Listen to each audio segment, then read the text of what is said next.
Hey guys, this is Kelly and a crow buddy.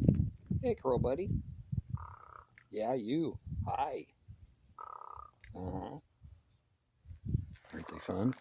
Anyway, haven't had anything new on the channel for a zillion years. Oh, look at my hat. It's pretty strange. So, I've had this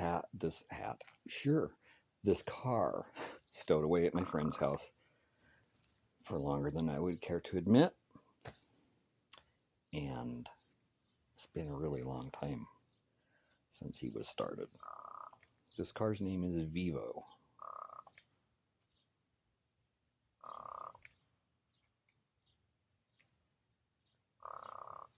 That name is after a musical term for a speed. And it's like lively. And this car is pretty lively when he's in a good mood. So here it is, and we're gonna look at it. I'm gonna prime it and see if I can start it. I don't know if that's gonna happen because apparently I liberated the battery tender to put on something else. I have no idea when, but I did unhook the battery, so we'll see. Anyway, so this is Vivo, guys.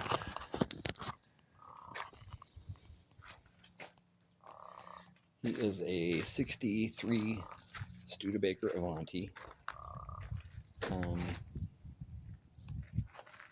It's an R1 car. R1 was a high compression V8, 289 V8, and it was not supercharged. The R2 was lower compression, but it was supercharged. With the R1, you could get air conditioning. This one, unfortunately, does not have that, but you could. With an R2, they said, you want you want air conditioning, or do you want a supercharger? So that's how that went. These things used to have a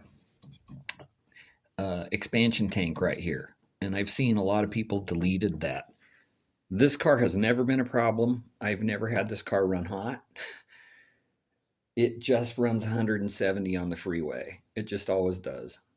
And when you're in traffic, it'll get up around 200, but I've never had it get hotter than that. So anyway, it's such a beautiful shape, this Coke bottle shape. So do you know the story of the Avanti?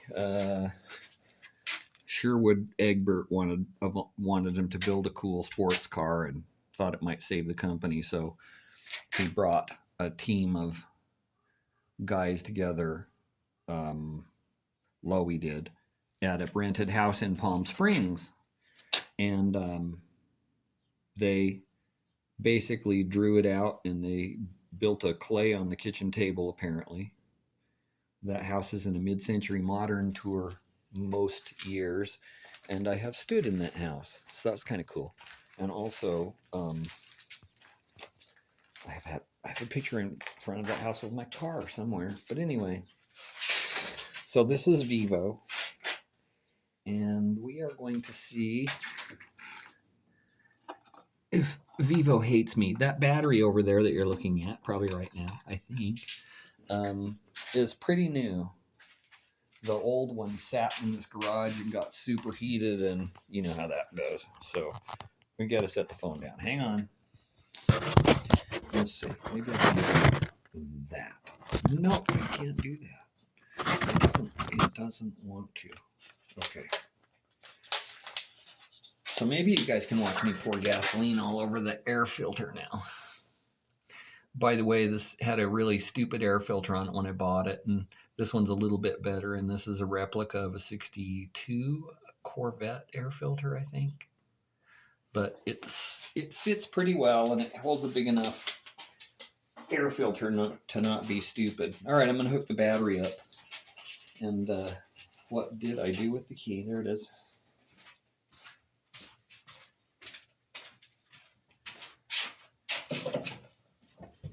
I wonder if it's going to work.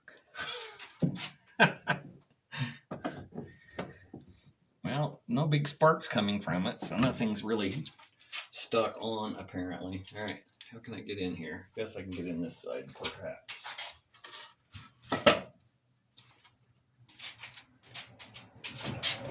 I think something got stowed in the garage since I parked the car in here. All right, cross your fingers, folks. We're gonna try it.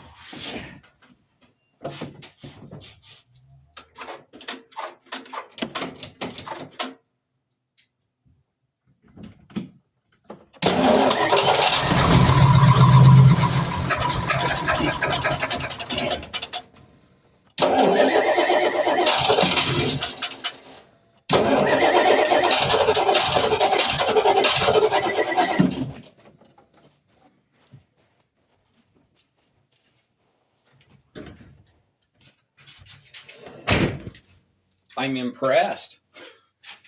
I don't think that there's a drop of gas in the tank. I think it's all evaporated. So I think that's all we're getting out of it unless we give it some more fuel. So I'm going to see if I can cheat. Sometimes if you have a carburetor vent, you can pour gas into it and then it will run just like there was, you know, the fuel pump was putting gas in the car until it runs out. And I think this is the one for this bank and the other one is for the other bank. And you have to do them both. Found out when I had a 53 Studebaker, if it only had gas in one bowl, it ran on that side and that was it. All right. And boy, it was weird driving that car when it was running on one bank of cylinders.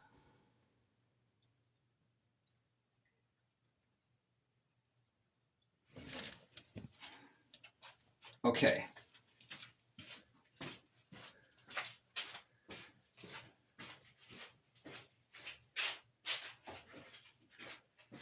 Baby, don't you light on fire.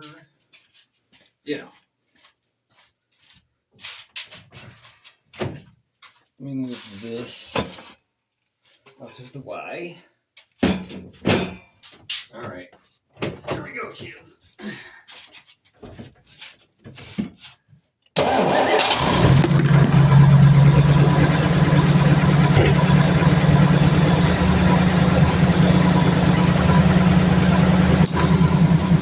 Just like that.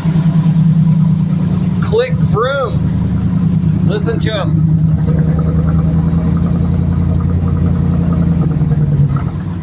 Ah, boo. I hate it when the fun stops. Isn't that a glorious noise?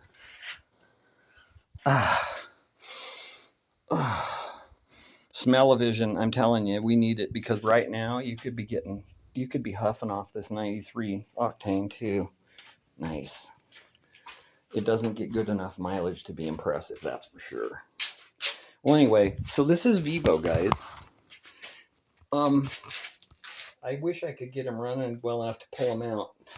The rear end of this car very much looks like a Stingray, not a Corvette Stingray, a real Stingray.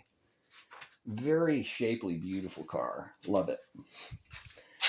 And you wouldn't believe how many people I have had to ask if this car was a Maserati. I don't see it, but I love the Flintstone S logos on this car. It's just too cool. So originally, he's kind of a mess. It had this like dainty gear shift lever, and somebody put that Hurst Man-O-War thing on. I love the white shift knob, and it is a 4-speed car. It's a Muncie T10, and unfortunately, it is the close ratio. So you can just start in first or third. It really doesn't matter. You don't really notice much difference. Oh geez, I'm frying the coil. Oh, I thought maybe it was going to pull some tank gas up.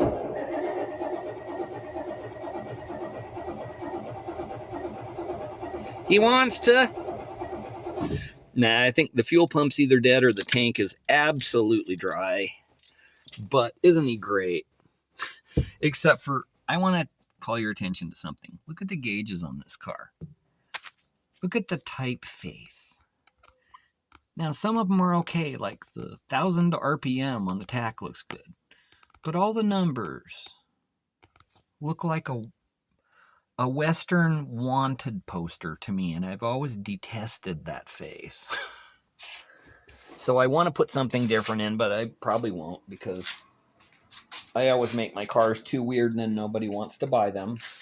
You think you're going to keep it forever, but you don't do that.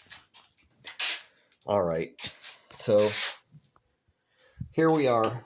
I'm locking the joint up, and I'm out.